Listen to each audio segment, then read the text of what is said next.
Ready.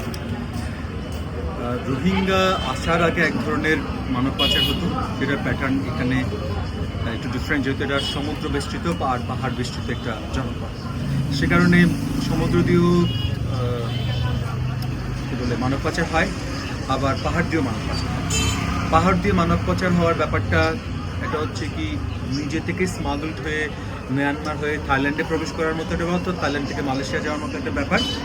আরেকটা ব্যাপার হচ্ছে কি সমুদ্র হয়ে যারা যায় তারা বেশিরভাগই হচ্ছে কি লেবার কমিউনিটি বা যারা লেবার হওয়ার জন্য যায়। তো এই জন্য বাংলাদেশে অনেকেই যেহেতু অনিশ্চয়তা থাকে শ্রমিক হওয়ার জন্য, যদি থাইল্যান্ডে মালয়েশিয়াতে অ্যাপ্লাই করার কারণে তারপরে অনেকে ভিসা ক্যান্সেল হয়ে যায়, যার ফলে অনেক বাংলাদেশি এখানে।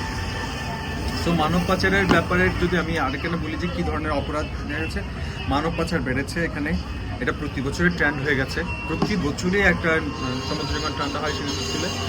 আরেকটা ব্যাপার হচ্ছে কি এখানে মাদক কারবার, অস্ত্র বিজনেসটা নতুনভাবে এখন হাইলাইট হচ্ছে, এবং বিভিন্ন পয়েন্টে আমি বিভিন্ন সোর্সে জেনেছি প্রায় 41টার মতো কী বলে মাদক কারবারের পয়েন্ট এখানে হয়েছে, চিহ্নিত হয়েছে সরকারি প্রশাসনের ইনভেস্টিগেশন। সো আমার কাছে মনে হয় যে মাদক, মানব পাচার এবং চোরাকারবারি, অন্যান্য চোরাকারবারি এগুলোর মাত্রা বেড়েছে। চোরাকারবারি শুধু বাংলাদেশে না, এখান থেকেও গিয়েছে, মাদক ওদিক থেকে বেশি এসেছে, মিয়ানমারের পথ হয়ে বা অন্যান্য চায়না থেকে এখানে মাদক আসে। আরেকটা প্রশ্ন যদি হচ্ছে স্থানীয় মানুষেরা মানব পাচারের সাথে জড়িত হওয়ার অন্যতম কারণ যদি আমরা টেকনাফে ঘুরে দেখি, এখানে একটা গ্যাং কালচার তৈরি হয়েছে টেকনাফের যারা গ্যাং কালচার করছে তাদের বেশিরভাগ উদ্দেশ্য মানব পাচার নয়, তাদের বেশিরভাগ উদ্দেশ্য হচ্ছে হাইজেকিং।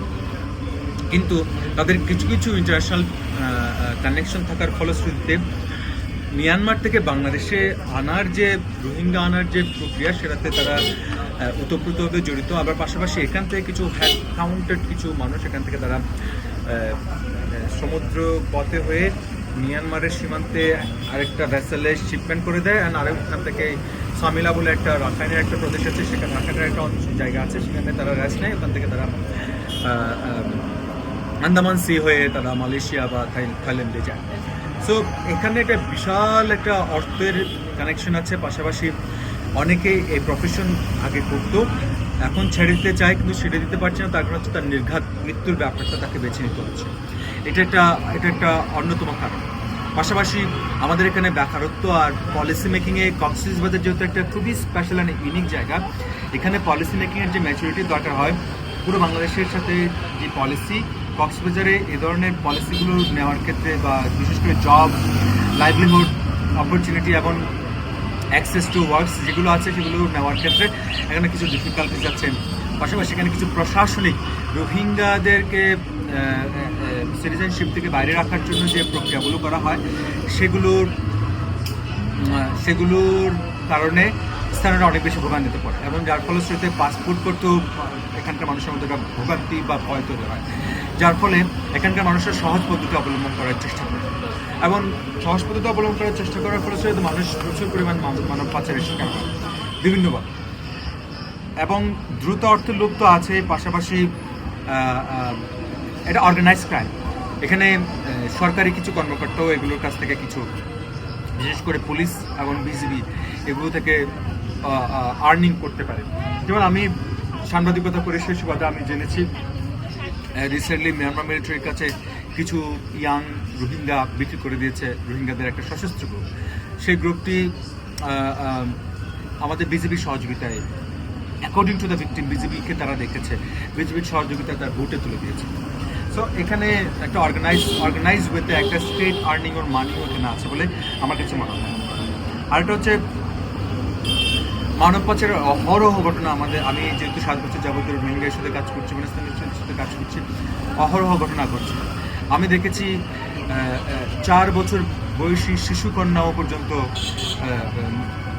পাচার হতে, অথবা এমনও হয়েছে যে নিজের আত্মীয় নিজের ভাগ্নিকে টার্গেট করে মালয়েশিয়া নিয়ে গিয়ে বিক্রি করে দিয়েছে এবং তার ফ্যামিলিকে কোনো প্রকার সদুত্তর দিতে পারে না। সো এরকম অহরহ ঘটনা এখানে হচ্ছে। শুধু বাংলাদেশের স্থানীয় নয়, রোহিঙ্গা জনগোষ্ঠী, তারপরে হচ্ছে কি এখানকার বেওয়ারিশ কিছু মানুষ যেগুলোর আইডেন্টিটি থাকে না, যেগুলো ভাসমান মানুষ হিসেবে আমরা চিনি, তাদেরও অনেকে এখান থেকে যে কোনোভাবে পাচারের শিকার হয়। এই ধরনের অপরাধ আমাদের হোস্ট কমিউনিটিতে একটা বিশাল ধরনের একটা ভারসাম্যহীনতা তৈরি করেছে, এটা বৈষম্য তৈরি করেছে।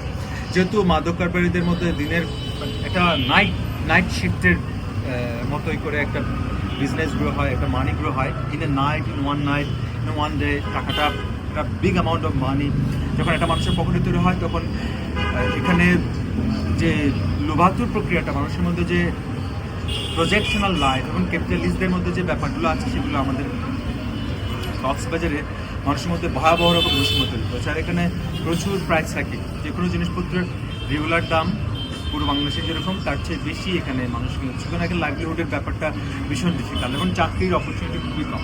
সুতরাং এখানে এটা অবশ্যই একটা প্রভাব ফেলে এবং ওই ধরনের প্রভাবই মূলত মানুষকে আরও বেশি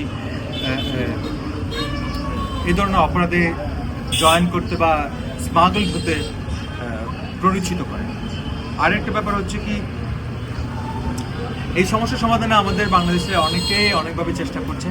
বিভিন্ন আন্তর্জাতিক আর্থিক সংস্থাগুলো ফান্ড দিয়ে প্রোগ্রাম প্রজেক্টের মাধ্যমে মানব পাচার বিরোধী ক্যাম্পেইন চালায়। কিন্তু হয় কি, যে মানব পাচার করছে বা যে ব্রোকার ব্যাপারটার সাথে ইনভলভ, এই ধরনের ক্রিমিনাল অ্যাক্টিভিটির সাথে ইনভলভ, তাকে যখন তার বিরুদ্ধে যখন কোনো অ্যালিগেশন কোনো ভিকটিম তুলে, পুলিশ বরঞ্চ সে ভিকটিমকে বরঞ্চ অনেক বেশি কোয়েশ্চেন করে, অনেক বেশি ইন্টারোগেট করে, অনেক বেশি ব্লেম করে। যেহেতু ব্রোকাররা সামাজিকভাবে একটু প্রভাবশালী মানুষ হয়ে ওঠে, কারণ তাদের এরকমভাবে মানি মেক করার ব্যাপার আছে, তো তারা প্রশাসনকে ইনফ্লুয়েন্স করতে পারে, যার ফলে প্রশাসন তাদের প্রতি যথেষ্ট নমনীয় থাকে। এবং এর ফলশ্রুতিতে এখানে যে সমাধানের প্রক্রিয়াগুলো সবগুলি বাধাগ্রস্ত হয়। যেমন অনেকগুলো ক্যাম্পেইন হয়, বিভিন্ন এনজিও, সরকারের তরফ থেকে মানব পাচার বিরোধী আইনও আছে, কিন্তু এগুলোর অ্যাক্টিভ কোনো ইমপ্লিমেন্টেশন হয়। সো আমি কোনোভাবে আমি চাই না যে, আমার আশা এরকম না যে নতুন করে করতে হবে, অন্যভাবে করে করতে হবে। স্টিল আমাদের যে চলমান আইনি প্রক্রিয়া আছে, সেগুলো কোনো প্রকার এখনও ব্যবহার নয়, এবং কোনো প্রকার এগুলো পানিশমেন্ট বা ভিকটিমকে আইডেন্টিফাই করার মাধ্যম দিয়ে একটা স্ট্রং পানিশমেন্ট, এক্সাম্পলারি পানিশমেন্ট দেওয়ার ক্ষেত্রে এগুলো বরাবরই ব্যর্থ হয়েছে। সুতরাং এগুলোকে মডিফাই করতে হবে এবং ইন্টারন্যাশনাল অর্গানাইজেশনগুলো যেগুলো আছে, ইনক্লুডিং ইউএন, তাদের সাথে এগুলো ইনক্লুড করতে হবে এবং এই ধরনের কর্মকাণ্ড বন্ধ হওয়ার জন্য স্থানীয়ভাবে, ন্যাশনালি এবং অ্যাওয়ারনেস ক্রিয়েট করা সহ পাশাপাশি সরকারি যে কর্মকর্তা কর্মচারী এই কক্সবাজারে কাজ করে, তাদের প্রত্যেকের মধ্যে যারা এই ধরনের ক্রাইম এবং ক্রিমিনাল অ্যাক্টিভিটির সাথে ইনভলভ, তাদেরকে টার্গেট করে চাকরি থেকে শাস্তিমূলক অব্যাহতি বা ডিপার্টমেন্টাল পানিশমেন্ট সহ ইভেন সিভিল কোর্টে তাদেরকে নিয়ে এসে পানিশমেন্ট, বিচারিক প্রক্রিয়ার মাধ্যমে পানিশমেন্ট দেওয়া। আমি যেটুকু বলেছি যে বিচারিক প্রক্রিয়ার সমাধানের যে উদ্দেশ্য, এই মানব পাচার এটা ভয়াবহভাবে চলমান থাকে। আমাদের এখানে সোশিও ইকোনমিক্যাল কন্ডিশন খুবই খারাপ, খুবই নাজুক, ইকোনমিক্যাল কন্ডিশন খুবই নাজুক।